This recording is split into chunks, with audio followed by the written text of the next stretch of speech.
Isa Ahmed in the night, coming to you today. I want to teach you how to become a superhero. I don't know about yourself, the viewer of this video, but I remember when I was a kid, I really wanted to be a superhero and an astronaut. Those are my two things that I really wanted to be. I'd watch a lot of cartoons. I would watch Superman, Batman cartoons, like really random shows. I didn't really watch series. I just flicked on the TV and then whatever show was on, I'd watch that show, and it'd be superhero stuff pretty much all the time. And I grew up wanting to be a superhero with superpowers.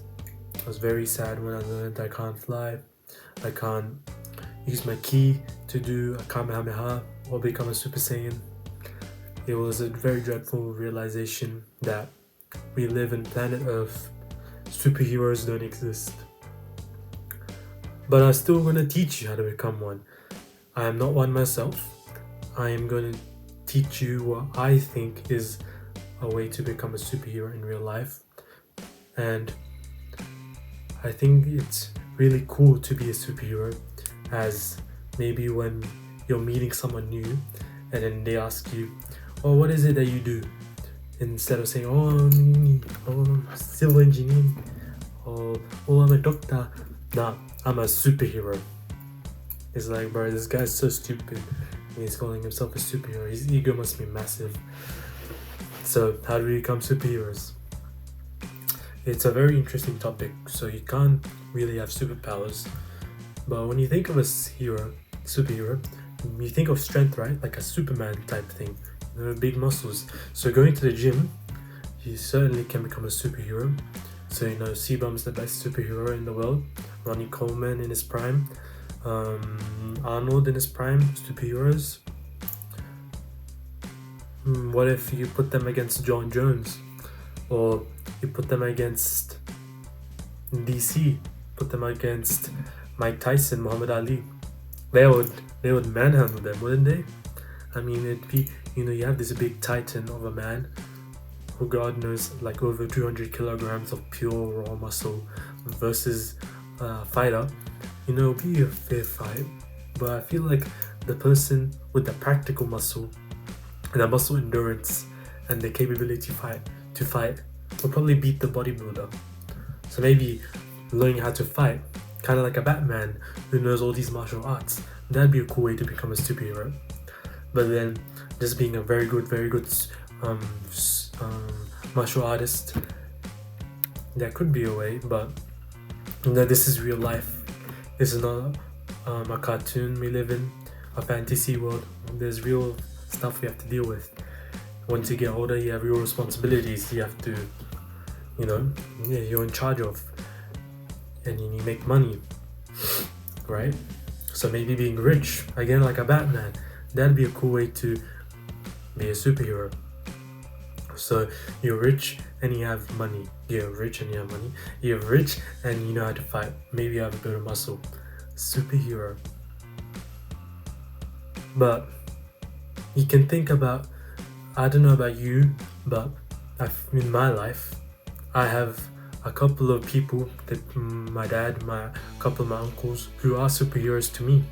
Maybe you have some people in your life, maybe an uncle, a friend, a cousin, who are superheroes in your eyes.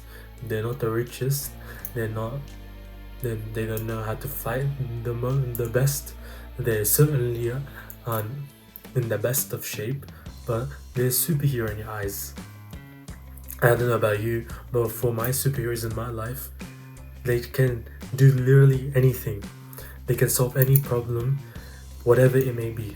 Whether it's a broken car, it's a renovation in a house, some sort of carpeting in a house, whether it's some tech problem with my laptop, whether it's literally anything. These people in my life can solve them because they're just that guy, they're him. So then they're not the richest, they don't know how to fight the best, they're not in the best shape, but I still regard them as a superhero. So then what do they have that's in relation to these other qualities that I described earlier? Never mind. I think that it's competency, right? Being competent, being able to do stuff, being good at doing stuff, being able to do many things, being able to do many things well. Competency. Having muscle makes you more competent, gives you more strength to do stuff. Having money makes you competent to have resources to do stuff. Learning how to fight makes you competent in protecting the people you want to protect. And then having the skills to do whatever you want, fixing a car, fixing a laptop, doing renovations inside the house. The skills that requires, that are required to do that, also build your competency. So a superhero in the real life, if you had to build one, would probably be, if you had the best superhero, you can build it in a lab, would probably be the most competent person as well. So if you want to be a superhero, competency is the way to do it. Money, physical prowess, skills, knowledge. That's how you become a superhero. I'm gonna try and be a superhero. I'm not gonna let myself down. Like, imagine the young version of me that realized that superheroes don't exist and I can't have superpowers. But then you can see that same version of me, the young version of me, can see myself in the future when I'm 40 years old and I am literally a superhero because how competent I am. That'd be cool, wouldn't it? So I'm gonna strive to be as competent as I can be. What are you gonna do? Alright, stay hard.